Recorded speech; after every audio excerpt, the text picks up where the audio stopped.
va parler maintenant de toute autre chose et d'une idée de Jean-Luc Mélenchon.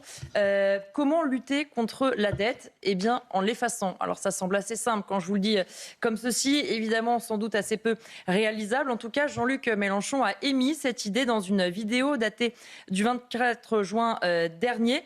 Il estime qu'on pourrait totalement mettre la dette au frigo, comme il le dit, ou une partie de la dette, et qu'il n'y aurait pas de conséquences. Est-ce que c'est véritablement réaliste? Les explications de François Tiskiewicz. Effacer d'un coup de baguette magique près d'un cinquième de la dette française et sans aucune conséquence, voilà la solution que propose Jean-Luc Mélenchon. Donc, les 18% sont dans la Banque de France, donc il suffit d'y aller, de les prendre, de les foutre au feu, il n'y en a plus. Et personne ne s'apercevra jamais que ça a disparu. Sur les plus de 3 000 milliards de dettes détenues par la France, le leader de la France insoumise souhaite ainsi annuler près de 600 milliards d'euros. Mais est-ce vraiment réalisable?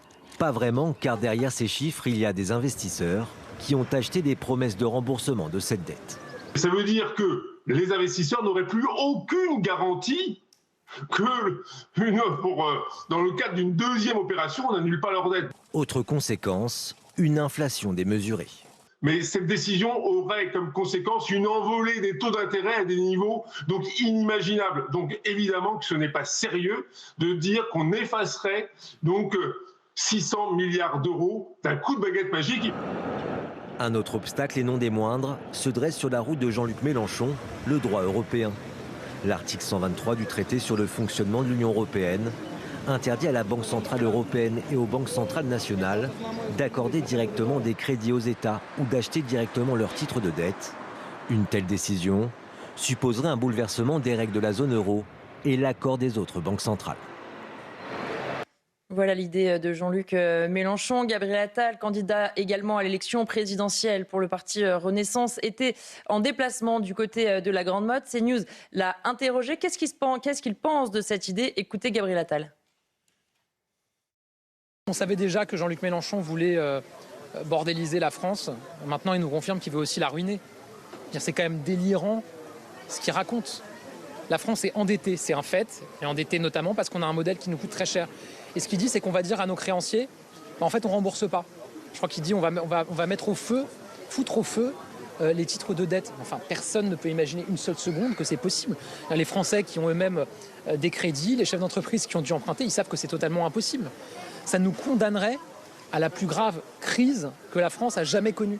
Ça nous condamnerait à ne plus pouvoir nous financer sur les marchés et donc ne plus pouvoir financer nos services publics et notre modèle social. Donc voilà, c'est cohérent avec la ligne de Jean-Luc Mélenchon. Il veut bordéliser, il veut ruiner aussi le pays. On va en parler avec Laurent Capelletti, économiste et professeur au CNAM. Bonsoir et merci d'être avec nous sur CNews et sur Europe 1. Alors, on a entendu cette idée de Jean-Luc Mélenchon. Finalement, c'est vrai que le meilleur moyen de ne plus avoir de problème avec la dette, c'est de l'effacer. On sait bien que dans les faits, c'est évidemment totalement irréalisable.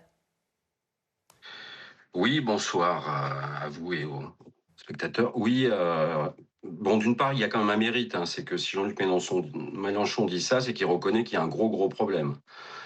Voilà. Alors ensuite, sur la solution, alors en effet, sa solution est inapplicable et relève de la fable, de la magie, on va dire, pour deux raisons principales. La première, c'est qu'il parle des dettes qui sont détenues par la France. C'est-à-dire sur notre endettement, il y a 15% environ qui sont détenus par la Banque de France.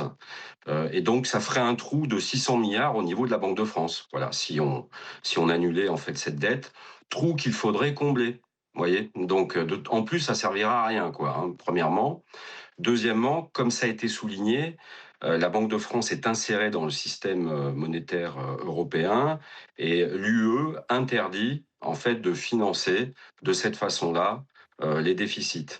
Alors on pourrait passer outre, mais du coup on se ferait virer. Je rappelle quand même que grâce à l'Union européenne, comparé à l'Angleterre par exemple, qui en est sortie, nous avons une dette qui est de 60, à des intérêts de la dette qui sont de 60 milliards, alors que la Grande-Bretagne, c'est 100 milliards. C'est-à-dire que le fait d'être dans l'Union européenne nous permet encore de nous endetter à des taux qui seraient bien plus élevés si nous n'y étions pas. Donc effectivement, ça relève de la fable. Il faudrait que Jean-Luc Mélenchon et les autres candidats présente en fait les propositions sérieuses et crédibles pour réduire notre dette et notre déficit. Justement sur les autres candidats, et vous venez de le dire, on voit bien que faire une campagne présidentielle à un moment où les caisses sont vides, où la dette n'est pas le sujet sans doute le plus sexy pour faire campagne, ne les aide pas. Et on se dit aussi que certains en viennent peut-être à avoir des solutions aussi simplistes qu'ils savent parfaitement et réalisables, parce qu'en réalité, un certain nombre de candidats n'arrivent pas encore à s'emparer de ce sujet et à faire des vraies propositions. Pour l'instant, la campagne ne fait que débuter. Oui, je pense que vous avez raison. Bon, déjà, le fait qu'ils en parlent montre qu'il y a la reconnaissance d'un gros problème. C'est déjà une avancée. Ensuite, sur les solutions, on les connaît d'un point de vue économique. Alors après, il faut s'en saisir d'un point de vue politique. Il y a deux grands axes, en fait, pour réduire notre dette et notre déficit. Parce que le problème de notre dette, c'est qu'elle sert à financer des déficits. Si on était endetté mais sans déficit, ça poserait pas de problème. Les deux grands axes, et ensuite c'est aux politiques de s'en emparer. Il y a un axe qui est d'amélioration du contrôle de gestion, c'est-à-dire en fait mieux gérer les dépenses, mieux gérer les recettes, et notamment donc s'attaquer aussi aux fuites. Hein. On a des fuites en fraude sociale de plusieurs milliards par an, on a des fuites en fraude fiscale. Et puis le deuxième grand axe, c'est de créer plus de richesses par le travail, quantité et qualité du travail. Donc les deux grands, j'allais dire, piliers hein, pour réduire notre déficit et donc notre dette et pouvoir utiliser de l'argent non pas à rembourser notre dette mais à investir, c'est ça l'enjeu, on les connaît, eh bien il reste à s'en saisir. Sur un autre sujet, mais qui concerne évidemment aussi l'économie, c'est la déclaration de Monique Barbu, ministre de la Transition écologique. Elle a évoqué le coût des épisodes caniculaires. Elle estime qu'ils peuvent coûter entre 10 et 15 milliards d'euros pour 2026. Comment on explique que ces épisodes de sécheresse et canicule coûtent aujourd'hui aussi cher et pèsent autant sur notre économie ?